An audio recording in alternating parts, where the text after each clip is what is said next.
그래서 여러분 또 주변에 좀 알려주시고 또 주변에 또 같이 오실 분들 같이 오시면 또 좋은 자리가 될 거란 생각이 듭니다. 네.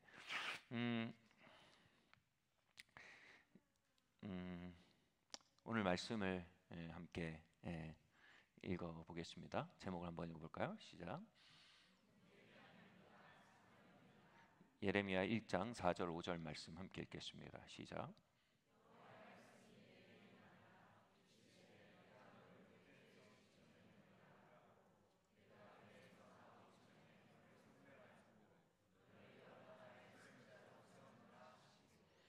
아멘. 네. 제가 중고등학교 시절에 많은 분들이 저에게 말했어요. 너는 좋은 대학을 가야 한다. 네. 언어가 말을 했다는 게 꼭 말로 해야 말이 아닌 거죠. 비언어적 언어가 더 힘이 세다고 합니다. 그런 말도 있었지만 비언어적인 언어가 제 주변 대기를 가득 채우고 있었어요.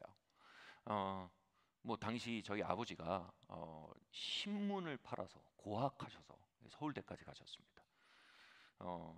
이제 아버지의 그 분위기가 이러셨죠. 나는 신문 팔아서 서울대 갔다. 근데 난 너희가 공부하도록 모든 걸 다 서포트하고 있다. 여기까지만 말씀하시면 그 뒤에 가로 열고 가로 닫고 다 우리가 알 수 있죠. 그리고 그래서 저는 이런 비언어적인 언어 속에 성장하면서 저는 되게 죄송한 말씀입니다. 근데 저는 연고대 가도 큰일 나는 줄 알았어요. 그리고 근데 현실은 인서울도 되게 어려운 상황이었어요. 그래서 제가 받는 이 기대, 사람의 기대죠. 사람들의 기대. 이런 것이 제 주변에 상당한 결국은 그 어떤 압력이 되고 있었다라는 것을 돌아보게 됩니다. 단지 심리적인 압력이 아니에요. 영적 압력이죠. 또 한편 제가 제 삶에 대해서 갖는 기대가 있었어요. 저는 커서 누가 꿈을 물어보면 두 가지로 얘기했어요. 약사가 되고 싶다 또는 오락실 주인이 되고 싶다 뭐 이런 얘기를 했습니다. 이 두 개가 되게 황당하잖아요. 갑자기 약사에서 오락실 주인이라는 스윙폭이 굉장히 커 보이지만 제 눈엔 같은 직종입니다. 왜냐하면 잘못 안 거지만 당시 제 눈에는 앉아서 손님만 받으면 되는 그런 일로 보였어요. 제가 잘못 안 거예요. 다 어려움도 있고 또 이게 다 있는데 제 눈엔 그랬어요. 어린 마음에. 그래서 저는 다시 말해 그냥 편하게 살고 싶었어요. 그러니까 제 삶에 대해서 가지는 주변의 기대 그리고 제가 제 삶에서 가지는 욕구 이런 것들이 저를 둘러싸고 있었어요. 상당히 혼란스럽고 상당히 무기력했어요. 왜냐하면 저는 주변 사람들의 기대 또 나의 삶에 대한 나의 욕구가 있었지 나를 지으신 하나님의 부르심의 공간이 제 삶에 없었어요. 주변에서 제가 엘리트가 되길 바랬고 저는 편하게 살고 싶었어요. 그런데 여러분 나를 지으신 하나님은 나를 지을 때 무슨 생각을 하셨을까요?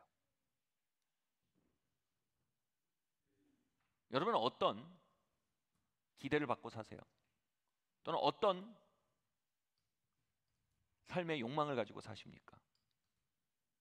그런데 우리가 진짜 가져야 될 질문이 이겁니다. 하나님이 나를 지으실 때 어떤 생각을 하셨을까요? 어떤 디자인으로 지으셨을까요? 우리의 부르심은 뭘까요?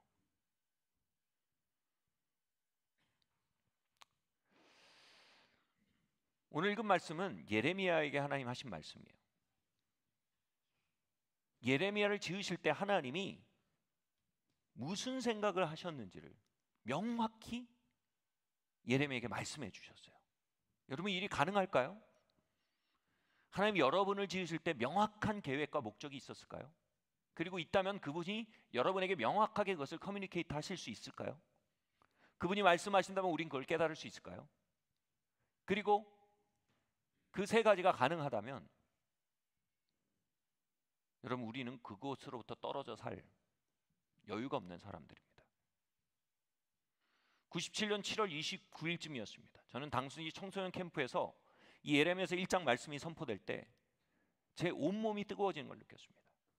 그분께서 이 말씀을 통해 저에게 이렇게 말씀하시는 것처럼 느껴졌어요. 사람들의 기대와 너의 욕망과는 달리 너를 향한 나의 계획이 따로 있다. 네. 그리고 너를 선지자, 즉 나의 말씀의 사역자로 나는 너를 모태에서부터 구별했다.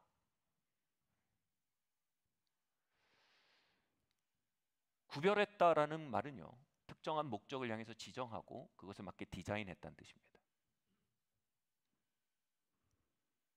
구별했다란 말은 굉장히 독특하고 고유한 목적과 형상을 가졌다는 뜻입니다. 여러분, 저와 여러분이 구별된 존재임을 아시나요? 믿으시나요?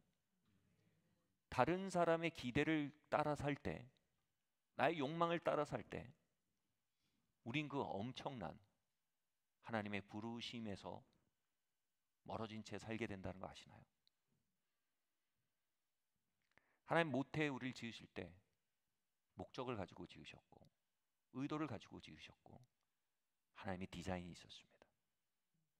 그리고 우리의 생겨짐과 우리의 천성과 우리에게 주어질 많은 은사들과 상황들이 그 하나님의 부르심에 맞게 구별되어서 정밀하게 조성되어 있다는 걸 여러분 아십니까?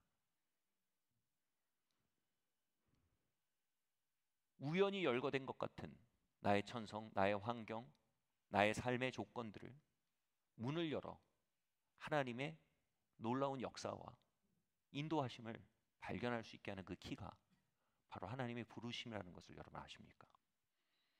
하나님 여러분 부르셨습니다. 하나님 여러분 부르셨습니다. 하나님의 부르심이 없이는 한 사람도 존재하지 않습니다. 하나님 부르심이 없이는 한 사람도 주님을 믿거나 거듭날 수 없습니다. 다시 말해 주님을 믿고 거듭난 모든 사람들은 아주 고유한 하나님의 디자인과 목적을 가지고 형성되고 살아가고 있다는 것입니다. 아멘. 말씀드렸듯 93년 7월 29일 저의 아주 고유한 부르심이 이 예레미야서 1장을 읽을 때 누군가 설교자가 읽을 때 제게 다가왔어요. 영어로 그걸 vocation이라고 하게 돼요. vocation, 부르심. 하나님의 목소리가 내게 다가오는 사건이에요. 그리고 vocation이 뭐예요? 다른 사람은 그걸 직업으로 번역하기도 합니다. 내가 뭘 위해 지어졌고 내가 평생 뭘 하고 살아야 할지, 내가 어떤 형질로 형성되었는지 임한 거예요. 그 순간 저는 이 부름에 응답하는 것이 제가 놓칠 수 없는 기회임을 너무나 알았어요. 그래서 그 부름에 저를 드렸어요. 하나님, 저를 드립니다. 너무나 영광스러웠어요. 야, 하나님이 나를 구별하셨구나. 하나님이 나에 대한 계획을 가지고 계시구나. 그렇다면 이건 전혀 다른 판이 열리는구나. 그렇게 저를 그 부름에 드렸을 때 그 부름은 마치요 작은 성냥불을 탁 켜서요 어둠 속에 싹 밝혀서 이렇게 성냥불이 이렇게 제 앞에 온 것 같았어요. 근데 그 부름에 저를 응답한다는 건 뭐냐면 그 불에 제가 저를 드리는 걸 의미하는 것 같았어요. 설교 시간이 끝나고 그 불에 저를 드려야 된다는 생각이 들었어요. 그 불에 저를 드렸어요. 하나님, 이것이 하나님의 부름이면 하나님, 내가 그것에 내 삶을 드립니다. 그리고 그 불은요 온몸을 태우기 시작했습니다. 나의 삶을 누르던 저주와 속박들을 태우기 시작했습니다. 고통과 질병을 태우기 시작했습니다. 혼돈과 미혹을 태우기 시작했습니다. 정말 얼굴에 있는 모든 구멍에서 다 물이 나오더라고요. 너무 많이 울었어요. 그건 제 안에 있던 저주가 녹은 물이고 죄가 녹은 물이고 고통이 녹은 물이고 상처가 녹은 물이었습니다. 하나님이 모태에서 나를 지으실 때 가졌던 그 형상을 미워했던 사단은요 그것이 어그러지고 뒤틀리도록 수많은 일을 했습니다. 그러나 그 부르심을 발견하고 그 부르심에 나를 드릴 때 하나님 어그러지고 뒤틀린 것을 돌이키시고 회복하시는 역사로 강림해 주셨던 겁니다. 여러분 부르심 안에 회복이 있습니다. 아멘.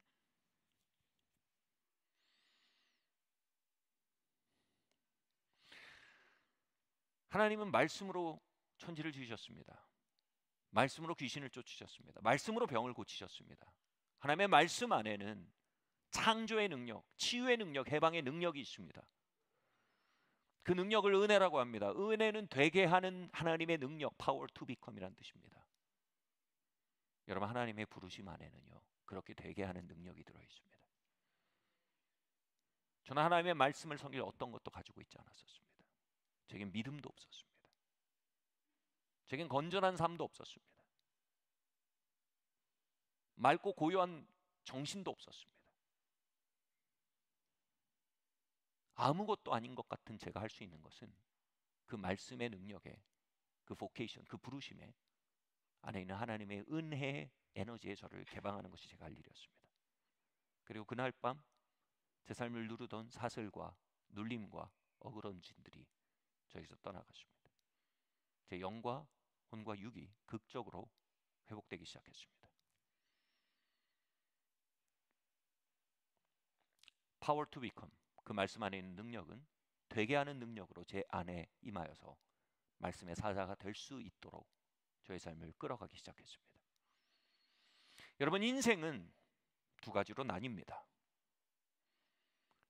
나를 향한 하나님의 부르심을 만나고 사는 삶과 그렇지 않은 삶입니다. 세상은 부자와 가난한 사람을 나눕니다. 성공한 사람과 성공하지 않은 사람을 나눕니다. 그러나 그것은 잘못된 분류입니다. 여기 두 가지 분류가 있습니다. 나를 향한 하나님의 고유한 부르심을 만나고 사는 사람과 그렇지 않은 사람이 있는 것입니다. 갈라디아서 2장 19절에서 21절 말씀 함께 봉독하시겠습니다. 시작.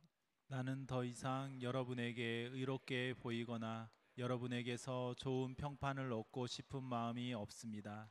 그리스도께서 내 안에 살고 계십니다. 아멘.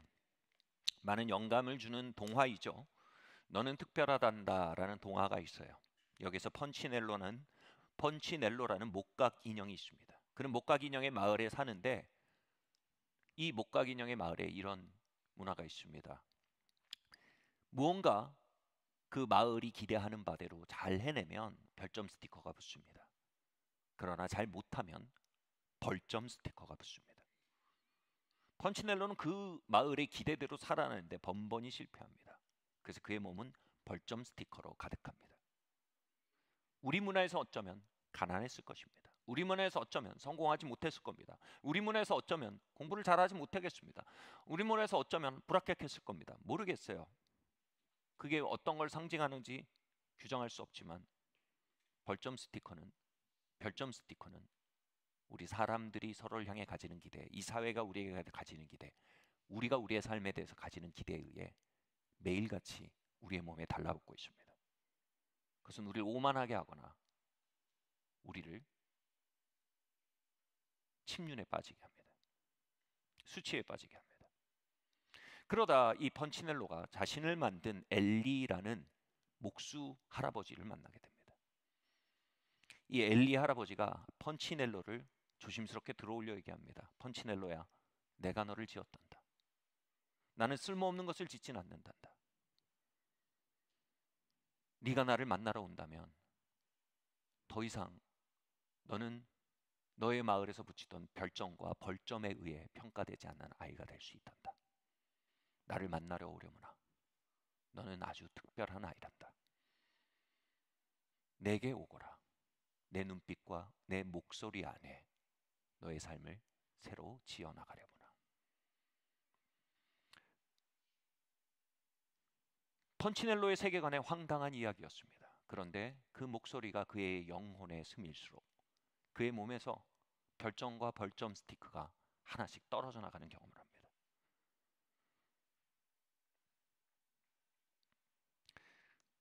우리는 창조주의 영광을 만나야 합니다. 창조주의 영광을 만나면 우린 비로소 우리가 아주 특별한 존재임을 알게 됩니다. 특별한 존재라는 말은요, 고유한 목적을 가진 존재란 말입니다. 특별한 쓰임을 가진 존재란 말입니다. 그리고 그것에 맞게 조성된 개성을 가진 존재라는 겁니다. 그리고 그것을 이루어가기에 아주 적절한 환경을 분배받은 자임을 발견하는 일입니다. 저는 엘비스 프레슬리처럼 살기에는 아주 나쁜 환경과 자질을 가지고 있습니다. 저는 박찬호처럼 살기엔 아주 나쁜 배경과 천성을 가지고 있습니다. 그러나 저는 김영준으로 살기에 최고의 배경과 최고의 자질을 가지고 있습니다. 여러분도 그러합니다. 여러분은 아주 특별합니다. 그리고 그 특별함은 심리 상담을 통해 발견되는 것이 아닙니다. 자아상 회복 운동을 통해 되는 것이 아닙니다. 하나님의 영광을 만나야 합니다. 펀치넬러가 올랐던 그 언덕에 올라 펀치넬러가 만났던 창조주 엘리가 뭡니까? 하나님이란 뜻입니다. 하나님의 영광을 만나야 합니다. 그 영광 안에서 우린 세상의 기대와 우리의 욕망 안에서 끊임없이 우리에게 붙여대고 있던 그 끈적거리는 스티커들을 제거해야 합니다. 그리고 우리의 영혼의 자유를 발견해야 합니다.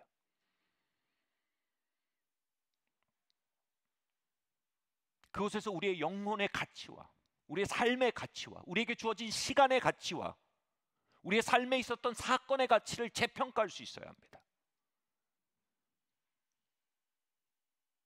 그럴 때 우리의 삶과 시간들과 존재가 실수가 아님을, 열등함이 아님을, 이등 시민이 아님을 우린 보게 될 겁니다. 우린 거기서 말하게 될 겁니다. 아, 나는 아주 특별한 하나님의 아들이군요, 딸이군요.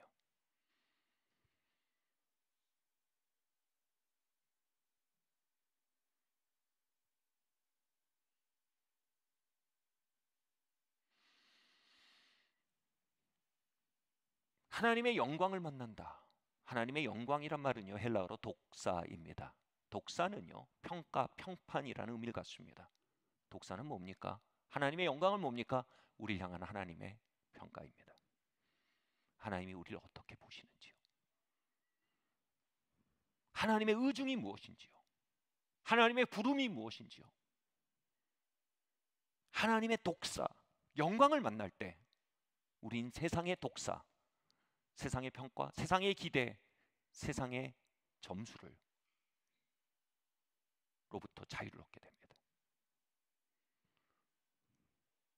여러분, 그것은요, 세상이 결코 줄 수 없는 자유입니다. 심리상담이 결코 가져올 수 없는 성숙이요, 성장이요, 평화입니다. 저는 결혼 전에 검은색 옷을 좋아했습니다. 대부분의 사람이 좋아하는 게 검은색인 것 같아요. 그래서 검은색 옷을 좋아했어요. 근데 결혼하고는 저는 파란색 옷을 좋아합니다.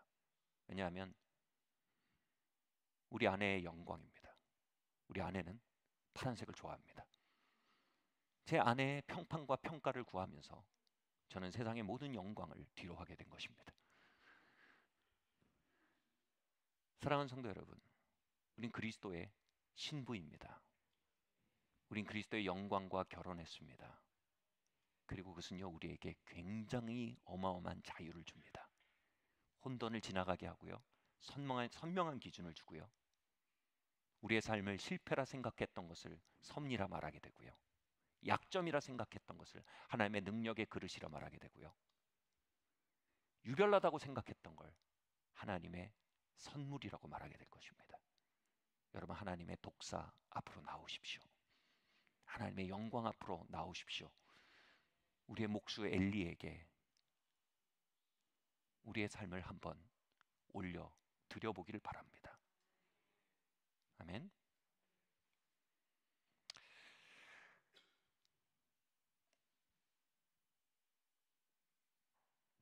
하나님의 영광과 함께 걸으면 어마어마한 자유를 경험합니다. 나를 부자다, 가난한 사람이라고 하는 별점, 득점의 스티커가 떨어져 나갑니다. 내가 잘났다 못났다 하는 별점, 벌점이 떨어져 나갑니다. 내가 성공했다 실패했다는 별점, 벌점이 나아갑니다.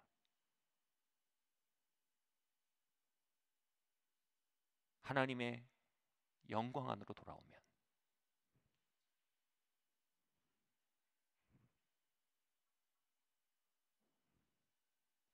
우린 세상의 영광부터 완전히 자유로울 수 있습니다. 그러나 그 영광으로부터 멀어지고 그 영광과 동행하지 않으면 우리는 개걸스럽게 사람의 평판과 그것에 대한 두려움으로 얽매이고 시달리는 존재가 됩니다. 노역하는 종이 됩니다. 그러면 우리의 길을 잃을 수밖에 없습니다. 난 김영준인데 엘비스가 되려 하고, 난 김영준인데 박찬호가 되려 하면 어찌 내가 내 길을 걷겠습니까? 지난 부흥의 불 컨퍼런스 때 금요일 밤이었어요. 저에게 굉장히 중요한 영적인 해방이 있었습니다. 하나님의 영광이 그 찬양 시간부터 저를 엄습하기 시작했습니다. 하나님의 영광에 사로잡히기 시작했습니다. 그리고 찬양이 끝나고 말씀이 시작될 쯤에 하나님의 영광이 구약에서는요 카보트라고 합니다. 카보트가 웨이트, 무게란 뜻입니다. 다시 말해서 이건 경험적인 단어입니다. 하나님의 영광이 임할 때 많은 사람들이요 웨이트, 어떤 무게감을 느꼈다는 겁니다. 그래서 구약에서 하나님의 영광이 임하면 그들이 능히 서서 하나님을 예배하지 못했다는 구절이 나옵니다. 신기하지 않나요? 능히 설 수가 없었대요. 하나님의 영광 앞에 엎드러진 것입니다. 교회사 안에서도 수많은 사람들이 하나님의 영광 앞에 엎드러지는 경험들이 있습니다. 캐톨릭에서는 사제 서품할 때 바닥에 엎드려서 사제 서품을 받습니다. 이건 하나님의 영광에 엎드러진 삶의 모습을 일종의 퍼포밍하는 겁니다. 그러나 때로는 정말 하나님의 영광이 우리에 임해야 합니다. 우리를 엎드러지게 하는. 그래서 그 영광 앞에 정말 납작 엎드러졌습니다. 카보트, 그 영광의 무게 앞에 엎드러졌습니다. 자복하게 됐어요. 완전히 엎드러졌어요.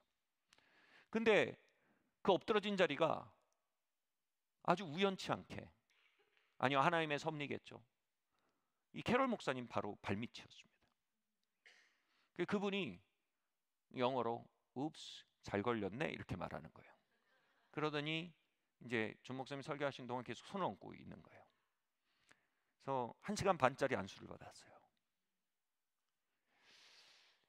그러면서 하나님의 영광의 물결이 점점 깊이 들어가기 시작했습니다. 그러면서 제 안 깊숙이 파고들어 있던 사람의 영광과 흡착된 영역들이 드러나고 깨어지기 시작했습니다. 펀치넬로의 스티커가 제 영혼에서 드러난 것이죠. 어느새 제 마음속에, 특별히 이 최근 들어 성전 이전도 하고 막 방송도 하고 이러면서 제 마음속에 이러한 스티커가 붙기 시작한 거예요. 그래, 이 사역을 통해 내가 누군지 보여주겠다.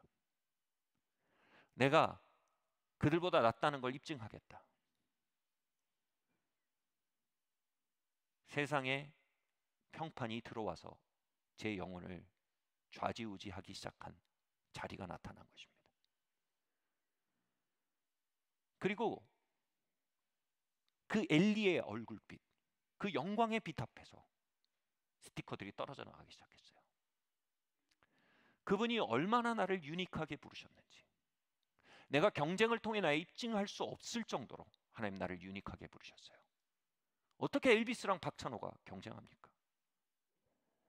어떻게 김영준이 박찬호에게 입증합니까? 어떻게 이동현이 김영준의 우위를 섬하며 어떻게 김영준이 위상욱의 우위를 점합니까? 이것 자체가 거대한 세상의 영광입니다. 하나님의 영광이 있는 곳에 세상의 영광이 공존할 수가 없는 겁니다. 하나님의 영광이 짙어질수록 그분이 나를 얼마나 독특하게 부르셨는지, 나의 사역을 얼마나 고유하게 부르셨는지 아주 선명해졌습니다. 그럴수록 이 무언가를 입증하겠다는 생각, 경쟁 우위를 점하겠다는 생각, 세상의 영광이 떨어져 나가기 시작한 겁니다. 그리고 다시 그 엘리 목수 할아버지의 음성과 그 얼굴빛이 제 영혼 전체를 덮는 큰 해방과 돌파가 있었습니다. 그 모임이 끝나고 차를 타고 이제 캐롤 목사님하고 존 목사님 모셔다 드리면서 제가 차에서 캐롤 목사님한테 이렇게 말했습니다. 그 1시간 반이 저에게는 굉장히 귀중한 시간이었습니다. 고마웠습니다. 그러면서 제가 이런 표현을 했어요. 이것은 제 사역과 제 삶을 구해준 시간입니다. 그러니까 캐롤 목사님, 오, 잘 됐네 라고 말씀하셨어요. 근데 제가 그 배경을 다 설명할 수는 없었어요. 그 배경은 이렇습니다. 제가 아주 존경하던 영적 선배가 있었습니다. 정말 훌륭한 하나님의 사람이었어요. 근데 그분이 이제 성전 건축을 마쳤을 때였습니다. 그쯤에 제가 그분에 대한 꿈을 꿨어요. 그분이 이 큰 한 4천석 되는 건물이었습니다. 큰 건물에 이제 건물이 맞춰졌는데 그 안에 제가 들어가 봤는데 꿈속에서 피라밋이 이렇게 높게 쌓여 있는 겁니다. 그리고 그분이 제가 존경하던 영적 선배가 그 피라미드에 서 있기 위해서 막 아둥바둥 애를 쓰는 걸 봤어요. 제가 너무 그 꿈이 안 좋았어요. 소위 말해 꿈자리가 사나웠다. 이게 무슨 꿈이지? 근데 같은 때에 김효인 목사님이 비슷한 꿈을 꿨어요. 그분이 독가스를 마셔가지고 죽을 병에 걸려서 죽어가는 꿈을 꾼 거예요. 이게 뭐지? 그리고 2, 3년 뒤에 실제로 그분은 암에 걸리셨고 결국은 세상에 떠나셨습니다. 일련의 사건에 대한 저의 해석은 이렇습니다. 큰 성전을 짓고 나서 그분은 세상 앞에 자신을 입증하고 돋보이고 싶어하는 마음이 들어온 것입니다. 그리고 그것은 그분으로 하여금 쫓김과 압박과 과로의 삶을 살게 한 것입니다. 그리고 결국 그것은 그분을 속으로부터 파괴해 버린 것입니다. 사랑하는 성도 여러분, 우리 각자에게는 하나님이 주시는 분깃이 있습니다. 같이 말씀드립니다. 분깃. 은혜의 분깃이 있어요. 그건 뭐냐면 잘라서 나누어 주다라는 뜻입니다. 사도행전 2장에서 불의 혀같이 갈라지는 것이 각 사람에 머물렀다는 말이 급식하다라는 단어가 있어요. 여러분 앞에 한 90kg 넘는 등치 큰 친구가 오면 그에게 맞게 배식을 해주죠. 날씬한 아가씨가 오면 낮게 또 배식을 해줍니다. 이런 것처럼요, 하나님 우리 각자의 형상과 부르심에 맞게 은혜를 배분하시는 하나님이에요. 아멘. 그런데요, 그 은혜에 맞게 살아야 되는데 그 은혜에 맞지 않게 살면 무리수가 생겨요. 이에 대해서 메시지 바이블에 이런 표현이 나와요. 은혜의 리듬을 따라 사는 법을 배우라. 하나님 여러분 각자에게 은혜의 리듬을 주신단 말이에요. 어떤 분은요 차차차를 살도록 불림받은 분이에요. 여러분의 삶의 은혜는요 차차차의 리듬으로 옵니다. 어떤 사람은 왈츠의 리듬으로 옵니다. 어떤 사람은 하나님의 리듬이 세레나데로 옵니다. 우린 그것에 맞게 살아가는 법을 배워야 합니다. 그런데 어느 순간 사람의 영광을 구하기 시작할 때 우린 우리 안에 일하시는 하나님의 은혜에 맞춰 살기보다는 사람의 평판과 기대와 우리의 욕망에 맞게 살려 합니다. 그럼 그 은혜와 엇박자가 나는 것입니다. 그 은혜가 내 발을 밟고 내가 그 은혜의 발을 밟고, 때로는 은혜가 너무 느리고 때로는 은혜가 너무 빠른 겁니다. 때로는 은혜가 동쪽으로 가는데 난 서쪽으로 가고 싶고, 나는 서쪽으로 가고 싶은데 은혜가 동쪽으로 가는 것입니다. 대학생 때 제 지인이 저에게 이렇게 말했어요. 영준아, 너는 하나님이 지금 자전거의 은혜를 주셨는데 마치 오토바이를 모는 듯이 자전거를 모는 것 같다. 왜 그랬을까요? 전 빨리 성공하고 싶었어요. 빨리 경쟁 우위를 점하고 싶었습니다. 나를 증명하고 싶었습니다. 사람의 영광을 구하는 마음이 뒤섞이자 하나님의 은혜의 리듬을 따라 살지 못하게 된 것입니다. 여러분, 그렇게 우리는 아버지의 자리에서 무너지고, 남편의 자리에서 무너지고, 아내의 자리에서 무너지고, 친구의 자리에서 무너집니다. 하나님의 은혜가 우리 가족에게 웃게 할 수 있도록 흐를 때 우리는 그 자전거가 답답해 모터사이클처럼 몰아버립니다. 하나님의 은혜가 우리로 하여금 하늘을 보고 푸른 초장을 보며 걷게 할 때 우리의 조급함이 100m 스프린트 하는 사람처럼 달리고 결국 탈진하게 되기도 합니다. 사랑하는 성도 여러분, 우리 각자에겐 하나님의 은혜가 있습니다. 은혜의 리듬이 있습니다. 방금 읽은 말씀에서 메시지 바이블인데요, 나는 더 이상 여러분에게 의롭게 보이거나 여러분에게 좋은 평판을 얻고 싶은 마음이 없습니다. 그리스도께서 내 안에 살고 계십니다. 같이 한번 읽어볼까요? 시작. 나는 더 이상 여러분에게 의롭게 보이거나 여러분에게서 좋은 평판을 얻고 싶은 마음이 없습니다. 그리스도께서 내 안에 살고 계십니다. 우리 안에 역사하시는 주님은 늦지 않으십니다. 우리 안에 역사하신 주님은 빠르지도 않으십니다. 우리 안에 역사하시는 주님은 우리의 고유한 부르심과 우리의 고유한 형상에 맞게 우리의 오늘에 역사하고 계십니다. 단 우리의 마음속에 이 세상에 이 사람들 앞에 좋은 평판을 얻고 어떻게 보이고자 하는 욕망으로 기울어질 때 우린 그 은혜와 협력하지 못하는 사람이 되고 맙니다. 여러분, 하나님의 은혜와 화해하는 역사가 있길 바랍니다. 바로 하나님의 영광 앞에 돌아와 하나님의 영광 앞에 회복되는 역사가 우리 안에 있기를 바랍니다. 그날 밤 하나님의 영광 앞에 1시간 반 동안 엎드려졌던 그 시간, 우리에게 모두 정기적으로 필요합니다. 아멘. 오늘 그러한 역사 여러분에게 임하기를 바랍니다.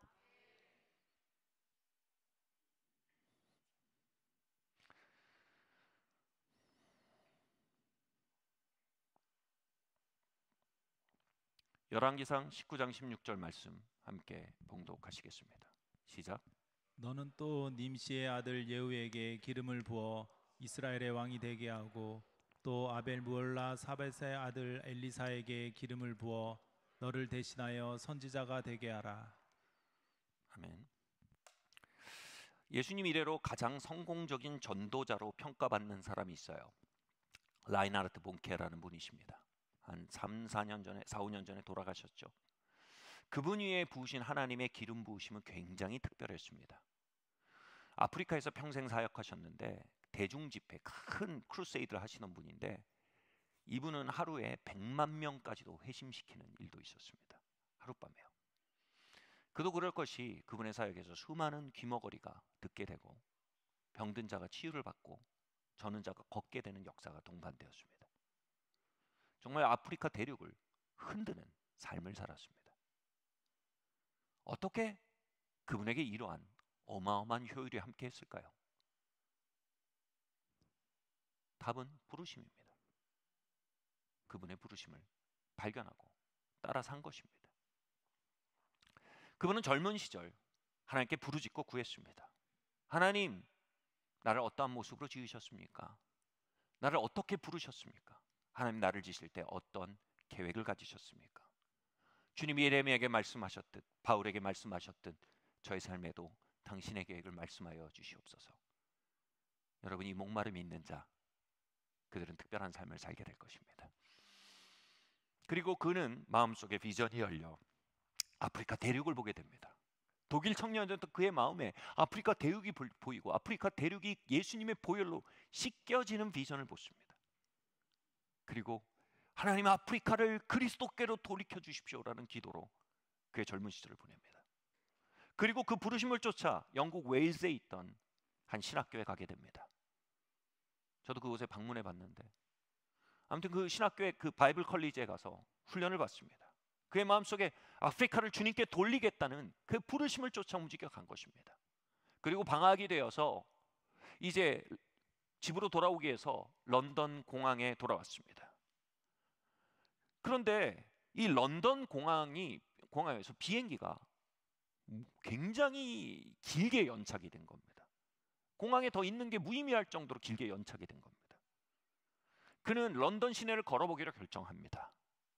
그리고 런던 시내를 걸으며 갑자기 이 생각이 들었어요.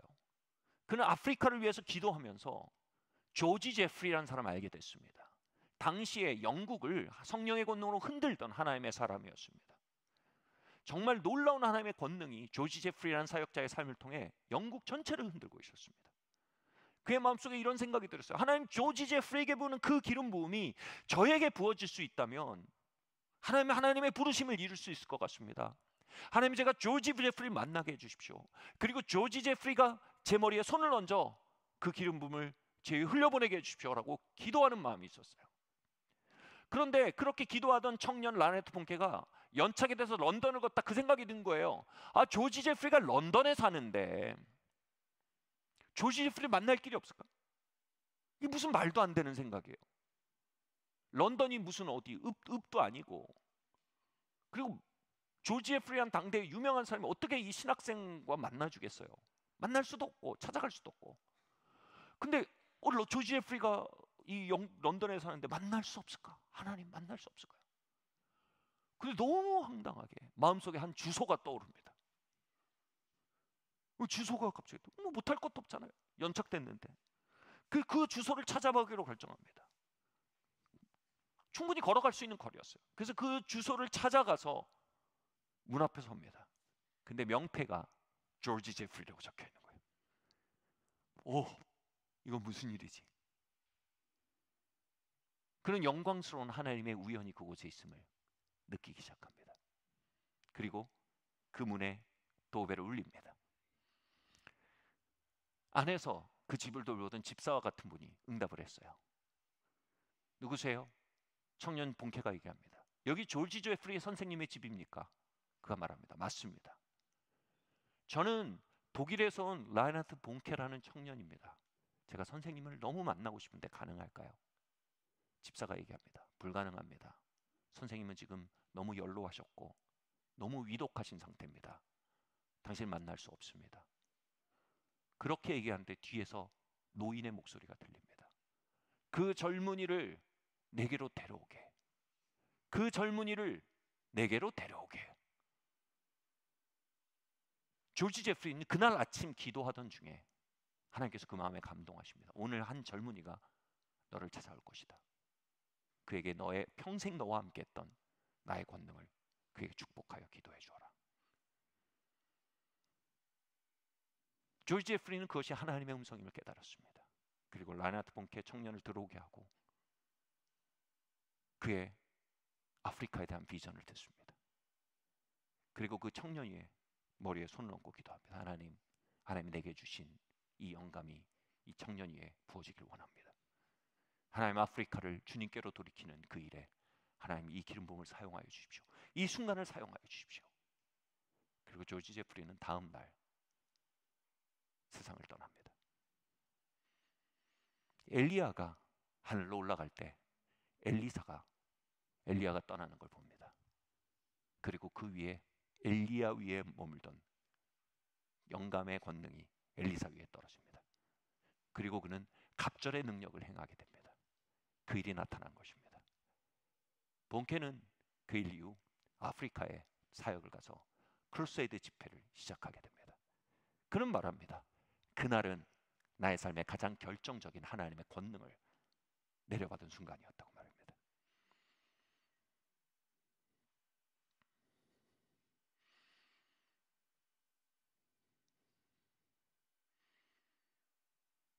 우리는 모든 것이 협력하여 선을 이룬다는 말을 많이 사용합니다. 어떤 때는 남발하기도 합니다. 근데 이 말씀에 여러분 조건이 있어요. 하나님의 부르심을 입은 자들입니다. 그 부르심을 따라 걷는 자들입니다. 그 부르심을 발견한 자들입니다. 경쟁에 세상 영광에서 걸어나와 하나님의 사명의 부르심에 트랙 위를 걷기 시작한 자들입니다. 누구한테 날 입증하겠어? 저들보단 내가 낫다는 걸 보여주겠어? 내가 가난한 건 실패하는 자가 되지 않겠어? 그 세상 영광에 스티커가 떨어져 나가고 하나님이 자신을 태초부터 지으신 형상을 발견하고 하나님의 보케이션, 부르심을 발견하고 사명을 발견하고 그 안에 있는 자유를 알고 해방을 알고 사명 안에 진짜 자기 자신이 될 수 있는 길이 있음을 알고 사명 안에 진짜 치유가 있음을 알고 또한 사명 안에 하나님의 부으심과 하나님의 유업이 있음을 아는 자들, 그리고 그 사명 안에 걷는 이들 뭐라고요? 모든 것이 협력하여 선을 이룬답니다. 하나님은 비행기를 연착시켜 그의 삶에 돌파를 준비하십니다. 그리고 우연히 걷는 산책길에 떠오르는 한 가지 아이디어를 통해 그의 평생을 바꿀 열쇠가 되게 하십니다. 그리고 일생을 바꿀 만남들을 하나님 그들의 삶에 준비하십니다. 여러분 삶에 비행기는 연착될 것입니다. 뜻하지 않은 산책을 하게 될 것입니다. 의도치 않은 아이디어들이 여러분 안에 떠오를 것입니다. 우연처럼 보이는 만남들이 여러분 삶에 펼쳐질 것입니다. 그것이 협력하여 선을 이루게 하는 라이프스타일이 있습니다. 바로 하나님의 부르심에 응답하는 삶입니다. 하나님은 저와 여러분을 아주 특별한 방식으로 지으셨습니다. 아주 특별한 목적들을 가지고 계십니다. 아주 특별한 방법으로 부르셨습니다. 우린 다른 누구일 수도 없고 다른 누구 이어서도 안 됩니다. 우린 세상이 말하는 틀 안에 성공한 자나 실패한 자로 분류될 수도 없으며 세상이 말하는 틀 안에 부자이거나 가난한 자로 분류될 수도 없습니다. 우린 세상에서 건져진 자가 되었습니다. 우린 하늘에 속한 자가 되었습니다. 이는 내 사랑하는 자요 내 기뻐하는 자로다라는 하나님의 영광 안으로 삼켜진 자가 되었습니다. 여기에 우리의 영적 전쟁이 있습니다. 그럼에도 세상의 영의 미망은 여전히 우리의 삶에 웅변합니다. 거대한 판타지로 우리의 삶에 설득력을 가지는 정보들을 건넵니다. 그러나 진리를 알지니 진리가 너희를 자유케 하리라. 우리는 그 미망으로부터 매일 자유로워져야 하는 사람인 줄 믿습니다. 예레미야 33장 2절 3절 말씀은 이렇게 말합니다. 함께 읽겠습니다. 시작. 이를 행하시는 여호와 그것을 만들며 성취하시는 여호와 그의 이름을 여호와라 하는 이가 이와 같이 이르시는도다. 너는 내게 부르짖으라. 내가 내게 응답하겠고 내가 알지 못하는 크고 은밀한 일을 내게 보이리라. 20대 제 안에 가장 큰 목마름을 불러일으키던 구절입니다. 이 구절이 여러분을 초청하고 있는 줄 믿습니다. 다시 한번 읽어볼까요? 시작. 이를 행하시는 여호와 그것을 만들며 성취하시는 여호와 그의 이름을 여호와라 하는 이가 이와 같이 이르시도다. 너는 내게 부르짖으라. 내가 내게 응답하겠고 내가 알지 못하는 크고 은밀한 일을 내게 보이리라. 아멘. 여기 3절에 너는 내게 부르짖으라. 너는 앞에 여러분 이름 한번 넣어보세요. 영준아, 너는 내게 부르짖어라. 이렇게요. 한번 2절 3절 여러분 이름을 한번 크게 한번 넣어보세요. 함께 읽겠습니다. 시작. 이를 행하시는 여호와 그것을 만들어 성취하시는 여호와 그의 이름을 여호와라는 이가 이같이 이르시되 너는 내게 부르짖으라. 잠깐만요. 여러분 이름을 또렷하게 한번 넣어보세요. 3절 다시 한번 시작하겠습니다. 내가 내게 응답하겠고 내가 알지 못하는 크고 은밀한 일은 너에게 보이리라. 아멘. 여러분 그건 은밀한 일입니다. 그냥 있으면 모릅니다. 모르고 살기엔 너무 큰 일입니다. 하나님 뭔가 하고 계세요. 일을 행하시는 여호와세요. 그분의 은혜의 리듬 우리의 삶에 일하고 계세요. 그 일을 시작하신 이가 그 일을 성취하고 완성하시는 분이세요. 그 이름이 여호와세요. 그분 여러분의 이 안에 일하고 계시며 여러분을 지으셨고 여러분의 삶을 완수하기 원하세요. 그 일이 세상 영광에 가려져 있어요. 사람들의 평판에 가려져 있어요. 사람들의 스티커에 가려져 있어요. 우리의 허망한 욕망에 가려져 있어요. 우리의 조급함에 가려져 있어요. 너는 부르짖으래요. 부르짖으래요. 하나님이 우리를 향한 부르심을 알기 원한다면 하나님을 불러야 해요. 하나님은 부르짖는 자에게 부르심을 보이십니다. 그것이 더 이상 감추어진 일이 아니라 나타난 일이 되게 하기 원하십니다. 우리가 세상을 마치는 그날 하나님의 감춰져 있는 은밀한 일들 보고 아이쿠 내가 남의 다리만 긁다 왔네요. 그것보다 아픈 실패는 세상에 없을 것입니다. 그것보다 수치스러운 일은 세상에 없을 것입니다. 이렇게 말씀드릴게요. 저를 한번 보시겠어요? 하루라도 빨리요. 아멘. 하루라도 빨리 우린 그것으로부터 살아야 합니다. 하루라도 아끼며 그 안에 걸어야 합니다. 우린 그것을 선명하게 볼 때 말하게 될 겁니다. 내가 왜 그들에게 잘 보이려고, 내가 왜 한국세어가 만든 프레임에 맞춰 들어가려고, 내가 왜 인간이 만든 조직의 프레임에 맞춰 들어가려 인생을 낭비했는가. 창조주를 섬기며 창조주와 동행하며 그분이 이루신 일을 보며 그분의 완성해 가시는 아름다움을 즐길 수 있는 삶이었는데, 사랑하는 성도 여러분, 이 시간 하나님의 영광이 우리를 초청하고 있습니다. 고등학교 때의 저처럼 그저 공부 잘해 스카이 카트라인에 드는 것, 또는 그저 편한 직업 구하는 것, 그것이 전부라면 우리는 미망 안에 사는 것입니다. 속고 있는 것입니다. 하나님은 여러분을 부르셨습니다. 우리 함께 이 시간 일어나 찬양할 때요, 정말 그 하나님의 영광을 향해 부르짖는 시간 되기를 바랍니다. 크게 부르짖는 교회 되길 바랍니다. 크게 부르짖는 공동체 되길 바랍니다. 여기 청소년 여러분들 많이 있어요.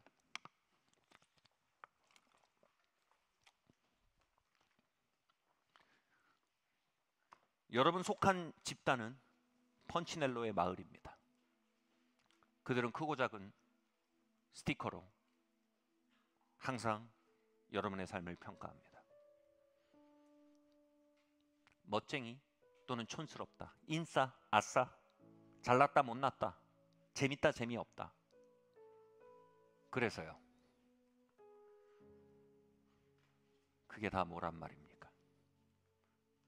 여러분, 그 안엔 자유도 없고 치료도 없고 행복도 없고 영광도 없고 성공도 없습니다.